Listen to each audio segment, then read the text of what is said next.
Good morning, students. I am Rahul Kumar Gupta, your math teacher.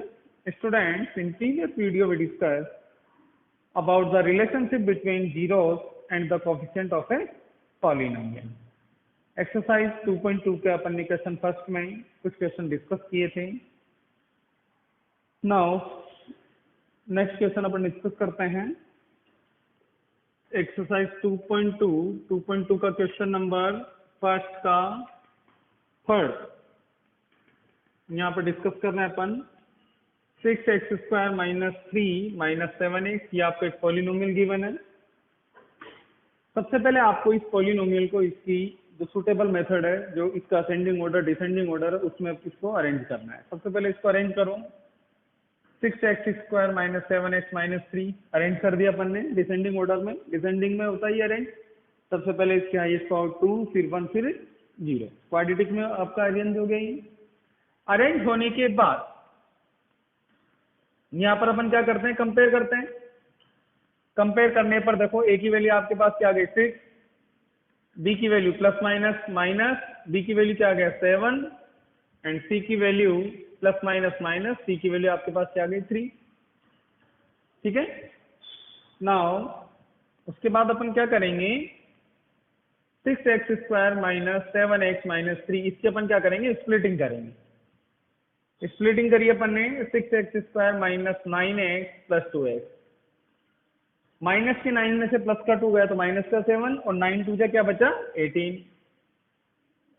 यहाँ पर दो part में इसको डिवाइड कर दो.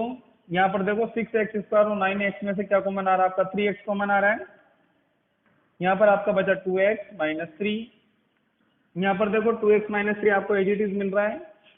इसके बाहर क्या आ जाएगा 1. दोनों फैक्टर आपके सेम आ गए, इसका मतलब आपकी स्प्लिटिंग सही है. 2x माइनस 3, 3x प्लस 1, यहाँ से फिर आप इन सबको 0 के इक्वल लिख दोगे. 2x minus 3 equal to 0, 3x plus 1 equal to 0, 2x equal to minus 3 plus का, तो x की वैल्यू क्या आ गई 3/2 और यहाँ से 3x प्लस का 1 इधर आएगा तो माइनस का, और x की वैल्यू आपके पास क्या आ गई माइनस का 1. ये सबसे पहले क्या करते हैं क्या नहीं करते सब मैंने प्रीवियस वीडियो में आपको अच्छे से समझा है, आप एक बार देखें. सबसे पहले आप क्वाड्रेटिक को उसकी जो डिसेंडिंग ऑर्डर वाली फॉर्म है उसमें अरेंज करें. फिर आप क्वाड्रेटिक की जो स्टैंडर्ड फॉर्म है ax² plus bx plus c, उससे आप इसको कंपेयर करें. कंपेयर करने के बाद यहाँ से आप a, b और c की वैल्यू निकालें, क्योंकि अपन को रिलेशनशिप में काम में आने वाला है. फिर उसके बाद आप इसकी स्प्लिटिंग करें. स्प्लिटिंग करने के बाद यहाँ से आप इसके जीरोस की वैल्यू निकालें. यहाँ पर अपन ने 2 वैल्यू निकाल ली. फिर अपन इसकी नेमिंग करते थे कि इस एक जीरो को तो अपन नेमिंग दे देते थे अल्फा और एक को बीटा. ठीक है. फिर इसके बाद अपन क्या करते थे, इसका रिलेशनशिप करते थे.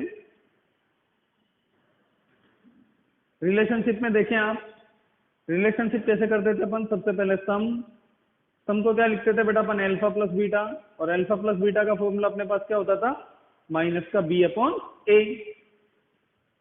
यहाँ पर आपके पास अल्फा और बीटा की वैल्यू है. ये अल्फा 3/2 प्लस बीटा की वैल्यू माइनस 1/3 इक्वल माइनस का साइन b/a. b की वैल्यू कितनी है माइनस का 7 और a की वैल्यू कितनी है 6. यहाँ से देखो 3/2 प्लस माइनस माइनस, और यहाँ से माइनस माइनस क्या हो गया प्लस. 2 और 3 का कितना है 6, 2 3 का 6 और 6 बीटा कितना हो गया 9, 3 3 का 6 और 2 का 2, 9 में से कितना हो जाने का 7/3 और इधर भी 7/3. इसका मतलब आपका क्या है, ये रिलेशनशिप आ गया सम का. एंड इसके बाद हम क्या निकाल सकते हैं, प्रोडक्ट को क्या लिखते थे अल्फा इंटू बीटा, और अल्फा इंटू बीटा का फॉर्मूला क्या होता था c/a. यहाँ से अल्फा की वैल्यू 3/2, बीटा की वैल्यू माइनस के 1/3, c की वैल्यू आपकी क्या है माइनस 3 और a की वैल्यू आपके पास क्या 6. ठीक है. मल्टीप्लाई में देखो 3 से 3 कट गया, माइनस का 1/2 इक्वल टू 3 1 जा 3 एंड 3 2 जा 6. तो रिलेशनशिप वाले क्वेश्चन में प्रीवियस वीडियो देखना, बेसिक से काफी बेसिकली अच्छे से मैंने समझाया था उसमें। ये तो क्वेश्चन है। सबसे पहले क्या करना है, स्टैंडर्ड फॉर्म से कंपेयर करो, एबीसी की वैल्यू निकालो, स्प्लिटिंग करो, स्प्लिटिंग के बाद अल्फा बीटा की वैल्यू निकालो और रिलेशनशिप निकालो। ठीक है, तो इसी टाइप के आपके क्वेश्चन नंबर फर्स्ट में 6 क्वेश्चन दे रखे हैं। इसमें क्वेश्चन नंबर 4 5 मैं बता देता हूँ, आपको बता देता हूँ कैसे जीरोज निकालने हैं। रिलेशनशिप आप खुद कर लें, वैल्यूज डालनी है। मैं बता देता हूँ, देखो फर्स्ट का 4u स्क्वायर प्लस 8u। देखो बेटा, ये कंप्लीट क्वाड्रेटिक इक्वेशन नहीं है। यहाँ पर देखो ax स्क्वायर प्लस bx तो है लेकिन c नहीं है, तो अपन इस इक्वेशन को ऐसे लिख सकते हैं। यहाँ पर फिर आप अपनी वो स्टैंडर्ड फॉर्म से क्या करोगे, कंपेयर करोगे। कंपेयर करने पर आपके पास a की वैल्यू क्या आ गई 4, b की वैल्यू 8 एंड c की वैल्यू क्या आ गई 0। ठीक है, कंपेयर करने के बाद आप अब अपन को क्या चाहिए, इनके जीरो चाहिए। तो 4u स्क्वायर प्लस 8u, यदि आप इसकी स्प्लिटिंग करोगे तो जीरो तो आएंगे नहीं, बिकॉज प्लस माइनस करने पर तो 8 ले आओगे, लेकिन प्रोडक्ट भी क्या आना चाहिए, 0 आना, तो पॉसिबल ही नहीं होगा। तो ऐसी कंडीशन में अपन देखो कैसे करेंगे इसको। यहाँ से देखो इन दोनों में 4u कॉमन आ गया। 4u कॉमन आने के बाद यहाँ क्या बचा u और यहाँ क्या बचा 2। अब यहाँ पर देखो अपन ने इसको स्क्वायर फॉर्म को सिंगल फॉर्म में, लीनियर फॉर्म में कन्वर्ट कर दिया। मतलब अब इसकी को ना तो कोई स्प्लिटिंग होगी ना कुछ होगा। फिर अपन जीरो कैसे निकालते थे, 4u इक्वल टू, ये भी जीरो के इक्वल हो जाएगा, u प्लस 2 इक्वल टू, ये भी किसके इक्वल हो जाएगा, जीरो के। तो u इक्वल टू क्या आ गया 0.4 और u इक्वल टू क्या आ गया -2।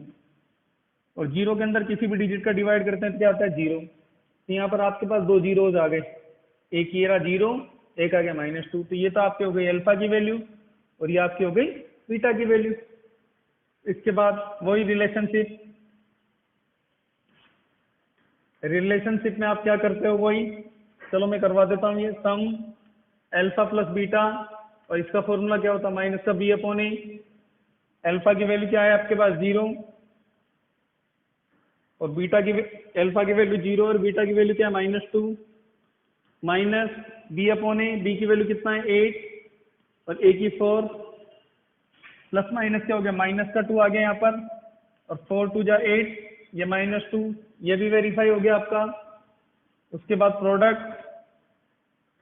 प्रोडक्ट को लिखते हैं अपन अल्फा इंटू बीटा और इसका फॉर्मूला क्या होता है आपका c/a।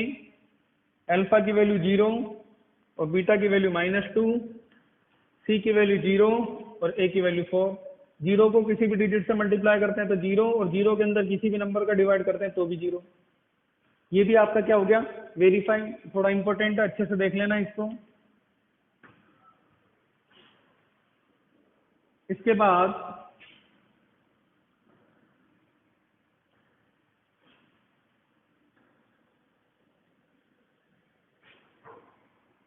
एक और क्वेश्चन है बेटा इसका 5th, t² - 15। सबसे पहले वो इसकी स्टैंडर्ड फॉर्म देखो, स्क्वायर वाली टर्म है लेकिन सिंगल वाली, मतलब t वाली टर्म नहीं है। तो इसको अपन ऐसे लिख सकते हैं t² + 0 × t - 15। बात एक ही है क्योंकि 0 से मल्टीप्लाई करेंगे तो वापस वही आ जाएगा। फिर इसका वही कंपेयर करते हैं अपन किससे, ax² + bx + c से।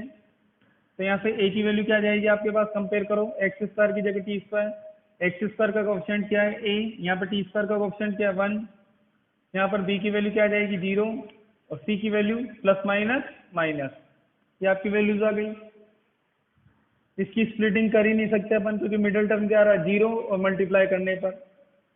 तो यहाँ से क्या करेंगे, कर भी सकते हैं यदि अपन को फैक्टर पता हो तो, लेकिन इतना अपन को दिमाग नहीं करना, डायरेक्ट ही कर सकते हो अपन। देखो यहाँ से नाउ t² - 15 = 0। ये t² माइनस का 15 इधर आएगा तो किसका हो जाएगा प्लस का। जब भी स्क्वायर हटता है तो प्लस माइनस के साइन के साथ क्या आ जाता है अंडर रूट आ जाता है, ये आपको पता होना चाहिए। तो t = यहाँ पर दो वैल्यू आ गई आपकी √15 और -√15।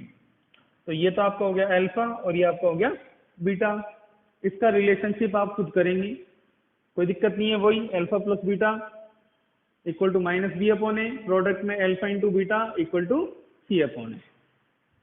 जो आपका होमवर्क रहेगा, वैसे मैक्सिमम क्वेश्चन मैंने करवा दिए हैं। एक्सरसाइज 2.2 का क्वेश्चन नंबर फर्स्ट आपको कंप्लीटली आपकी फेयर नोटबुक में करना है, ठीक है।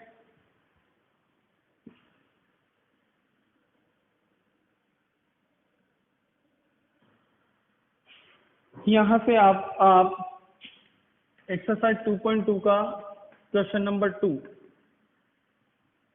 ये कह रहा है कि फाइंड ए क्वाड्रेटिक पोलिनोमियल। अब अपन को एक क्वाड्रेटिक पोलिनोमियल फाइंड आउट करना है, each with the given number is the sum and product of its zeros. अब अपन को केवल जीरोज नहीं दे रखा बेटा, ये क्वेश्चन अच्छे से रीड करना। इसमें कई बार तो आपको जीरोज गिवन होंगे, कई बार आपको जीरोज का सम और प्रोडक्ट गिवन होगा। तो यहाँ पर आपको सम और प्रोडक्ट गिवन है, sum and product of its zeros respectively. Respective का मतलब पहले आपको सम की वैल्यू दे रखी है और बाद में प्रोडक्ट की वैल्यू दे रखी है। तो सेकंड का फर्स्ट दे रखा है, देखो अल्फा की वैल्यू, सॉरी सम अल्फा प्लस बीटा की वैल्यू तो दे रखी है आपको 1/4 और अल्फा इंटू बीटा की वैल्यू क्या दे रखी है -1। मैंने कहा था जब आपको जीरोज गिवन हो तब आप क्वाड्रेटिक पोलिनोमियल कैसे निकालते हैं। तो रिक्वायर्ड क्वाड्रेटिक पोलिनोमियल, इसका फॉर्मूला मैंने बताया था आपको के x square minus alpha plus beta multiply by x plus alpha beta, ठीक है। के आपका यहाँ क्या होता है, कांस्टेंट होता है। ये लो के x square minus alpha plus beta की वैल्यू क्या है 1/4 प्लस एल्फा इंटू बीटा की वैल्यू क्या है -1। के कांस्टेंट चलने तो कोई दिक्कत नहीं है, वैल्यूज निकल के आ जाएगी। एक्स स्क्वायर -1 को एक्स से मल्टीप्लाई करेंगे तो x/4 प्लस माइनस क्या हो जाएगा आपका माइनस। कभी भी क्वाड्रेटिक इक्वेशन को आपको पता है ये से P/Q की फॉर्म में नहीं छोड़ते हैं अपन, तो यहाँ पर अपन क्या लेंगे, एलसीएम ले लेंगे। जो इसका एलसीएम आएगा वो क्या आएगा 4, तो ये आपको हो जाएगा 4x² माइनस x माइनस 4। तो अपन इस इक्वेशन को ऐसे भी तो लिख सकते हैं 1/4 4x² माइनस x माइनस 4। कई बार पूछ लेता है कि हियर वैल्यू ऑफ द के की वैल्यू क्या आएगी, कंपेयर कर लो। के की वैल्यू क्या है यहाँ पर, कांस्टेंट की वैल्यू 1/4, ठीक है। तो जो रिक्वायर्ड क्वाड्रेटिक पोलिनोमियल होगा वो कांस्टेंट को काउंट नहीं करते, रिक्वायर्ड जो क्वाड्रेटिक पोलिनोमियल होगा वो अंदर वाला होगा। तो याद रखना जब भी P/Q में आए तो आपको उसकी जो न्यूमरेटर की वैल्यू होती है एलसीएम लेने के बाद वही आपका क्वाड्रेटिक इक्वेशन होता है। तो रिक्वायर्ड क्वाड्रेटिक पोलिनोमियल होगा वो आपका होगा 4x² माइनस x माइनस 4। आप कांस्टेंट को भी ले सकते हो चाहो तो, लेकिन प्रॉपर वे ये है, स्टैंडर्ड फॉर्म में यदि आप पढ़ो तो ऐसे लिखते हैं। तो इस टाइप के आपको एक्सरसाइज 2.2 में क्वेश्चन नंबर 2 में 6 क्वेश्चन दे रखे हैं। आपको सब में सम की और प्रोडक्ट की वैल्यू दे रखी है, आपको सम और प्रोडक्ट की वैल्यूज को पुट करना है और यदि P/Q में बन रहा है तो आपको उसको क्या लेना है, एलसीएम लेना है। तो यहाँ से आपका होमवर्क हो गया, वो हो गया बेटा एक्सरसाइज 2.2 में क्वेश्चन नंबर 2 भी आपको पूरा कंप्लीट करना है। क्वेश्चन नंबर फर्स्ट तो लगभग कंप्लीट मैंने करवा दिया है। 2 में बिल्कुल आपको इस फॉर्मूले में वैल्यूज पुट करनी है। यहाँ पे कंफ्यूज मत हो, स्टैंडर्ड फॉर्म में ये के क्या है, कांस्टेंट। आप चाहो तो एक बार लिख के भी छोड़ सकते हो, इसको फॉर्मूला है। फिर आप अपनी वैल्यूज पुट करो, वैल्यूज पुट करने के बाद यदि कोई कांस्टेंट निकल के आता है तो ठीक है, नहीं आता तो कोई बात नहीं, ठीक है। तो यहाँ से आपकी जो एक्सरसाइज 2.2 है वो फिनिश हो चुकी है। सीबीएसई ने जो अभी सिलेबस रिड्यूस किया है उसके अकॉर्डिंग आपका जो डिवीजन वाला पार्ट था, डिवीजन एल्गो वाला पार्ट था पॉलिनोमियल्स का, वो रिमूव कर दिया है, हटा दिया है। तो उस हिसाब से देखा जाए तो आपका जो चैप्टर 2 है वो बिल्कुल फिनिश हो चुका है। अभी थोड़े दिन में, 1 या 2 दिन में आपको आपके लिंक पे आपके ये जो ग्रुप है उसमें मैसेज आ जाएगा। आपके जो FA1 का सिलेबस है वो मैं बता देता हूँ आपको। चैप्टर 14, चैप्टर 1 एंड 2 तीनों चैप्टर आपके आएंगे, क्योंकि 14 मैंने अप्रैल में पढ़ा दिया था, चैप्टर 1 और 2 अभी चला है। तो आप इसको अभी से रिवाइज करना स्टार्ट करें, आपको आपका टाइम टेबल मिल जाएगा। आप अपने टेस्ट की प्रिपेयर करें। FA1 है, आपको अच्छे से टेस्ट देना है। आपके जो इंटरनल मार्क्स हैं इसी के ऊपर होंगे। आपके जो एक्टिविटी नोटबुक सबमिशन है वो आपका जो आपका होमवर्क सबमिट करवा रहे हैं उसके अकॉर्डिंग होगा। तो बी प्रिपेयर, आपको टेस्ट की तैयारी करनी है अच्छे से। इस प्रकार आपका ये चैप्टर 2 कंप्लीट हो चुका है। नेक्स्ट वीडियो में अपन चैप्टर 3 स्टार्ट करेंगे। Thank you.